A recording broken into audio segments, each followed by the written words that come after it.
Benvinguts al videoblog Esgarrinxades Utòpiques. Avui parlarem de Cendra Viva, de la Maria Vilanova Vilabadal. La Josefina acaba de perdre el seu fill encara infant per una malaltia, però ella no pot ni tan sols triar el taüt amb què l'enterraran. Així comença aquesta novel·la ambientada a la primera meitat del segle XX en una casa pairal del nostre país. Allà, la Josefina, una dona casada amb un advocat que treballa a ciutat i a qui no veu més que de tant en tant, intenta recuperar-se de la pèrdua del seu fill. Ho fa acompanyada només de la minyona del casalot, la Cisqueta, i a estones de la sogra, la veritable directora de la seva vida.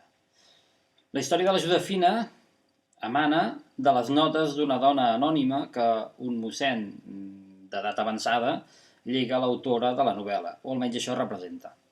Això ens explica la novel·la. És amb aquestes notes que relata amb precisió i empatia la història de la Josefina. L'autora ens fa arribar el patiment d'aquesta dona jove, casada amb convicció, però alhora aixafada per una sogra interventora i sense escrúpols, que per amagar les seves pròpies baixeses imposa el seu criteri a les persones que l'envolten. La Maria Vilanova Vilabadal es posa a la pell del personatge i ens escriu en primera persona els pensaments de la Josefina, la Fineta, que és com l'anomena el seu marit. Els perjudicis socials, familiars o religiosos en remouen. La ceguesa del seu marit es fa tan evident que ens ofusca. Passa que aquesta indignació i ofuscació són fruit de la nostra manera d'entendre el món, o almenys així hauria de ser.